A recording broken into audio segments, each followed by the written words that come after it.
I've had a long career in multiple industries. If you list my sins, I sound like the worst person on earth. But if you put those against the things I've done right, it makes much more sense. The value of beauty and inspiration is very much underrated, no question. But I'm not trying to be anyone's savior. That is not I'm just trying to think about the future and not be sad. For me, it's simply this is something that is important to get done, and we should just keep doing it or die trying. And I don't need a source of strength. So quitting is not even like... It's not in my nature. And I don't care about optimism or pessimism. Fuck that, we're going to get it done. Tesla was under the most relentless short seller attack in the history of the stock market. Tesla was the most shorted stock in the history of stock markets. So, this was affecting our ability to hire people. It was affecting our ability to sell cars. Yeah, it was terrible. They wanted Tesla to die so bad they could taste it. Well, most of them have paid the price. Yes. Where are they now? Just work like hell. I mean, you just have to put in, 80 to 100-hour weeks every week. All those things improve the odds of success. So when people tell me, well, what can you do to encourage entrepreneurs to start companies? I'm like, if you need encouragement, don't start a company. We basically messed up almost every aspect of the Model 3 production line, from cells to packs to motors, body line, the paint shop, final assembly, everything. Everything was messed up. I lived in the Fremont and Nevada factories for 3 years, fixing that production line, running around like a maniac through every part of that factory, living with the team. Yeah. I slept on the floor so that the team who was going through a hard time could see me on the floor, that they knew that I was not in some ivory tower. Whatever pain they experienced, I had it more. I mean, there wasn't any other way to make it work. There were 3 years of hell. 2017, 18, and 19 were 3 years, the longest period of excruciating pain in my life. There wasn't any other way. And we barely made it, and we were on the ragged edge of bankruptcy the entire time. Do you feel that this challenge of figuring out the new way of manufacturing, you actually have an edge now, that it's different, that you've figured out how to do this? At this point, I think I know more about manufacturing than anyone currently alive on Earth. Yeah. I can tell you how every damn part in that car is made. But I'm not afraid of dying. I think it will come as a relief. So, although you may not be able to see the vision of SpaceX come true in your life. Well, I'd like to live long enough to see that. Being at a net worth of 230 billion, roughly, being perceived as the richest person. Do you know John Law? I don't know. John Law used to be the richest person on earth 300 years ago. Okay. He was a poker player, a gambler. He was the biggest art collector on earth, so a lot of superlatives. Wow. In the end, he went bankrupt. What? That's a pretty far to fall. Did you ever thought about that option, that something could go wrong and that you could one day lose everything? I mean, there's been many times where I expected to lose everything. Not, I mean, who starts a car company and a rocket company expecting them to succeed? Certainly not me. I thought they both had less than a 10% chance of success. If I go bankrupt, fine, whatever. I don't care. So many people so many young people actually, from across the globe. If you have an advice to them, young people globally who want to be like Elon Musk, what's your advice to them? I think that probably they shouldn't want to be. You? I think it sounds better than it is. Okay. Yeah, it's not as much fun being me as you'd think. It could be worse for sure. Yeah, I mean, it's really hard starting a company. I mean, you have to basically be prepared to work constantly, from when you wake up to when you go to sleep. you have to be willing to deal with a lot of difficult problems and thorny problems. You have to be willing to deal with an enormous amount of stress. And you just got to push yourself super, super hard. I wouldn't recommend it for most people. No. Try to be useful. Do things that are useful to your fellow human beings, to the world. It's very hard to be useful. Very hard. Are you contributing more than you consume? Try to have a positive net contribution to society. I think that's the thing to aim for. Not to try to be sort of a leader just for the sake of being a leader or whatever. A lot of times, the people you want as leaders are the people who don't want to be leaders. So, if you can live a useful life, that is a good life. A life worth having lived. I would encourage people to use the mental tools of physics and apply them broadly in life. SpaceX, Tesla, Neuralink, and Boring Company are philanthropy. If you say philanthropy is love of humanity, they are philanthropy. Tesla is accelerating sustainable energy. This is a love of philanthropy. Right. SpaceX is trying to ensure the long-term survival of humanity with multi-planet species. This is love of humanity. Neuralink is to help solve brain injuries and existential risk with AI, love of humanity. Boring Company is trying to solve traffic, which is hell for most people, and that also is love of humanity. I'd encourage people to read a lot of books. Just read, basically try to ingest as much information as you can, and try to also just develop a good general knowledge. So you at least have like a rough lay of the land of the knowledge landscape. Try to learn a little bit about a lot of things. Because you might not know what you're really interested in. How would you know what you're really interested in if you at least aren't doing a peripheral exploration of broadly of the knowledge landscape? And talk to people from different walks of life and different industries and professions and skills and occupations. Just try learn as much as possible. Man's search for meaning. Isn't the whole thing a search for meaning? Yeah, what's the meaning of life and all, But just generally, like I said, I would encourage people to read broadly in many different subject areas, and then try to find something where there's an overlap of your talents and what you're interested in. So people may be good at something, or they may have skill at a particular thing, but they don't like doing it. Mm-hmm. So you want to try to find a thing where that's a good combination of the things that you're inherently good at, but you also like doing. When you had that third failure in a row, did you think, I need to pack this in? Never. Why not? I don't ever give up. I mean, I'd have to be dead or completely incapacitated.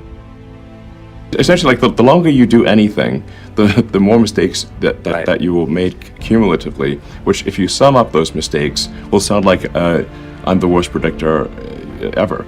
But for example, for Tesla vehicle growth, I said I think we'll do 50%, and we've done 80%. Yes.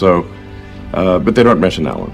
I'm not sure what my exact track record is on predictions. They're more optimistic than pessimistic, but they're not all optimistic.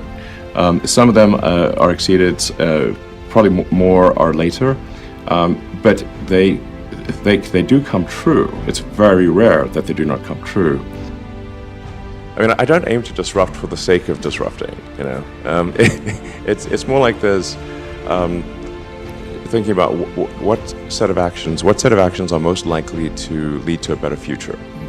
And so, in order one of the things, obviously, in order for humanity to have a compelling future for civilization, is that we must have a clear path to a sustainable energy future. That's one of the things that I think everyone would agree with. I'm not someone who would tend to sort of demonize oil and gas, to be clear. This is necessary right now, or civilization could not function. So I do think we actually need, and actually at this time, I think we actually need more oil and gas, not less. But simultaneously moving as fast as we can to a sustainable energy economy. I was living in the factory in Fremont and the one in Nevada for 3 years straight. That was my primary residence. Not kidding, literally. Did you keep the couch? I actually slept in a couch at one point in a tent on the roof. And then, but for a while there, I was just sleeping under my desk, which is out in the open in the factory, and for an important reason. And it was damn uncomfortable sleeping on that floor. And always, when I woke up, I'd smell like metal dust. Yeah, but actually, I stopped using the couch because there's a little conference room and a couch there. I stopped using the couch and I just slept on the floor under my desk, so during shift change, the entire team could see me. And this is important because, like, you know, the team, if they think the sort of their leader is off somewhere having a good time, you know, drinking Mai Tais on a tropical island, the thing is that since the team could see me sleeping on the floor during shift change, just with nothing, they knew I was there, and that made a huge difference. And then they gave it their all. What kind of characteristics does an entrepreneur need or have to be someone like you? Well, I think certainly you need to be very driven and have a high pain threshold.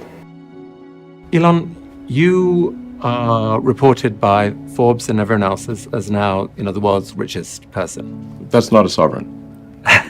You know, I think it's fair to say that if somebody is like the king or de facto king of a country, they're wealthier than I am. So, but it's just harder to measure. But what people do, so $300 billion, I mean, your net worth on any given day is rising or falling by several $billion. How insane, how insane it's is bonkers, that? Yeah. I mean, how do you handle that psychologically? There aren't many people in the world who have to even think about that. I actually don't think about that too much, but the thing that is actually more difficult, and that does make sleeping difficult, is that you know, every good hour or even minute of thinking about Tesla and SpaceX has such a big effect on the company that I really try to work as much as possible, you know, to the edge of sanity, basically, because Tesla's getting to the point where probably will get to the point later this year where every high quality minute of thinking is $1 million to impact on Tesla. One of the biggest mistakes people generally make, and I'm guilty of it too, is wishful thinking. You know, like you want something to be true, even if it isn't true, and so you ignore the things that you ignore the real truth because of what you want to be true. This is a very difficult trap to avoid, and like I said, it's certainly one that I find myself in having problems with. But if you just take that approach of you're always to some degree wrong, and your goal is to be less wrong. So a challenge for entrepreneurs is to say, well, what's the difference between really believing in your ideals and sticking to them versus pursuing some unrealistic dream that doesn't actually have merit? And that is a really difficult thing to tell. Can you tell the difference between those two things? Right. You know? So you need to be sort of very rigorous in your self-analysis. You guys are the magicians of the 21st century. You know, don't let anything hold you back. Imagination is the limit, and go out there and create some magic. What Elon has to say about how he takes risks. No, I literally just try to use a scientific method, frankly, and you know, consider the you know, what is the importance of the outcome, and what is one risking in order to achieve that outcome.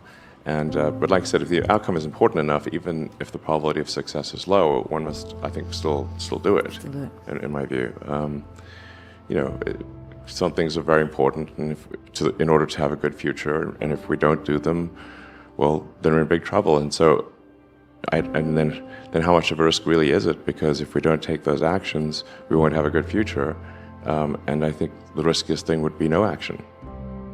Put a lot of stock and certainly have a lot of respect for someone who puts in an honest day's work to do useful things.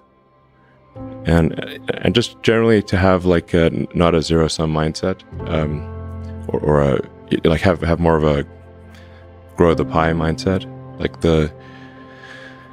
if you sort of say, like, when we see people, like perhaps including some very smart people, kind of taking an attitude of like doing things that seem like morally questionable, it's often because they have at a base sort of axiomatic level a zero-sum mindset, and they, without realizing it, they don't realize they have a zero-sum mindset, or at least they don't realize it consciously.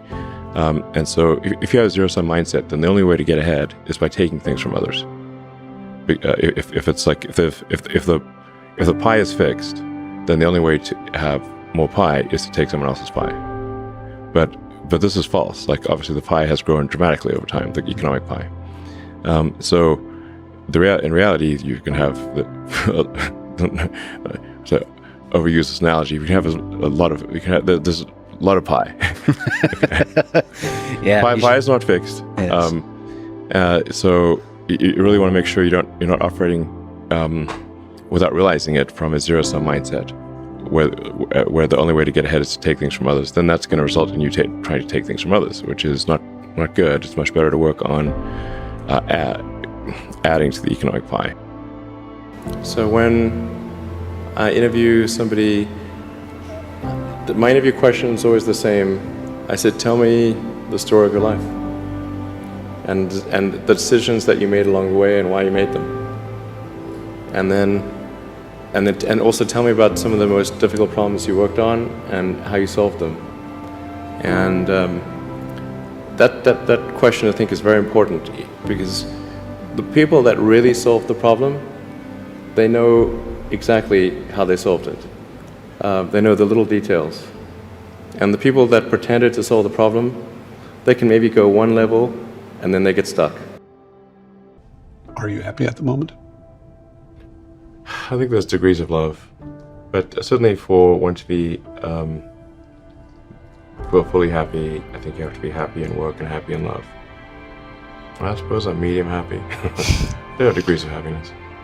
Can love for projects, for work, compensate love among people? I think love of work, in my experience, can at best make one halfway happy. What was your biggest challenge in life? One of the biggest challenges, I think, is making sure you have a corrective feedback loop, and then maintaining that corrective feedback loop over time, even when people want to tell you exactly what you want to hear. Okay. That's very difficult.